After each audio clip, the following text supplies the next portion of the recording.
음악연습실 창업을 고려하시는 분들께 오늘은 가장 궁금해하시는 5가지 질문과 그에 대한 답변을 준비했습니다. 이 영상이 여러분의 창업에 도움이 되길 바랍니다.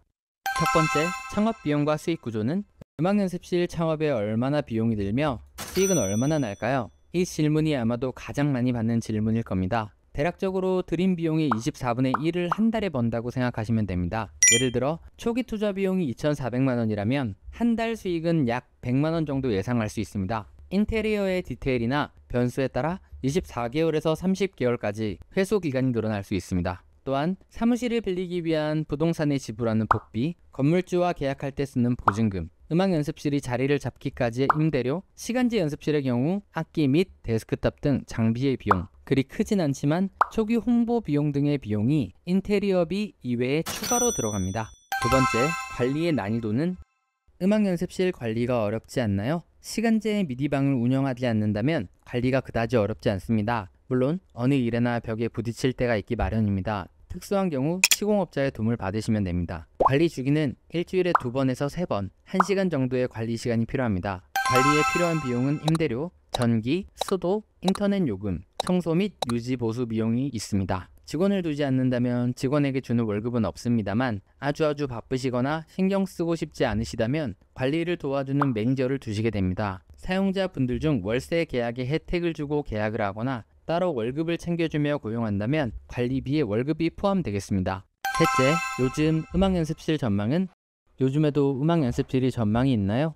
입지나 인테리어 방음이 부족한 곳도 예전이라면 잘 되었지만 지금은 그런 식으로는 경쟁력이 없습니다. 하지만 잘 지어진 연습실은 여전히 성행하고 있으며 꽤 안정적으로 운영되고 있습니다. 위치도 신중해야 합니다. 집에서 너무 멀다면 관리가 용이하지 않으며 그럴수록 점점 연습실은 더러워지고 엉망이 되어 갈 겁니다. 그렇다고 가깝고 관리가 용이하기만 하다면 인기 없는 연습실이 되겠죠.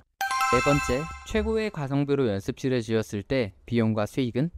가성비 좋게 연습실을 지으려면 어떻게 해야 할까요? 인테리어 비용의 24분의 1을 한 달에 벌어들이면 평균입니다. 이 기간을 줄이는 것이 가성비라고 할 수 있죠. 가성비로 지었을 때 회수 개월 수가 최대 5개월까지 줄어드는 경우가 있습니다. 19개월의 회수가 가능하다면 엄청난 이득인 것 같습니다. 하지만 이 19개월은 연습실이 꾸준히 풀방으로 운영되고 시간제도 잘 돌아갔을 때의 이야기입니다. 새로 지은 연습실이라 1년간은 장사도 잘 됩니다. 이유 어떻게 될까요? 과연 19개월 만에 회수가 되었을까요? 저질 재료를 사용한 연습실에 추가적으로 들어가는 유지 보수 비용과 급격한 노후화 그리고 디자인의 부재로 인한 사람들의 외면으로 연습실은 점점 어려움을 면치 못할 것입니다. 그리고 투자 비용을 회수만 한다면 연습실을 차리는 이유가 있을까요? 결국 돈을 벌려고 하는 일인데 원래 있던 돈을 회수하고 권리금도 제대로 받지 못하는 애매한 연습실만 남아버리는 겁니다. 이런 이유로 인부들의 인건비를 줄이거나 퀄리티가 떨어지는 자재를 쓰는 방식은 추천드리지 않습니다. 오히려 제대로 지은 연습실이 더 많은 소비자의 선택을 받습니다.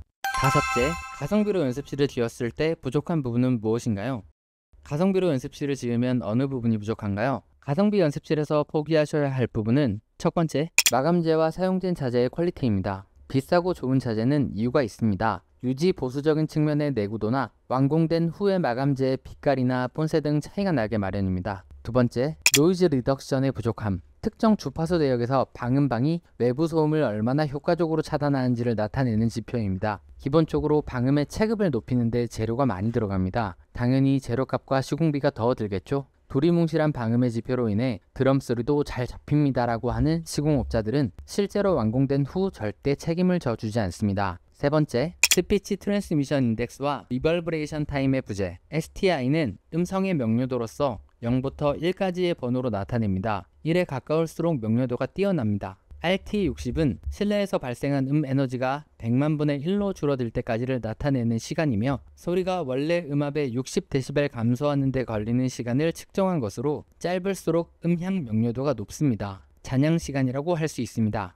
이 두 가지의 부재로서 너무 대든한 룸이나 잔향이 전혀 잡히지 않는 룸은 명료도가 낮거나 스트레스를 유발할 수 있으며 지속적으로 방을 사용함에 있어 불편함을 초래합니다.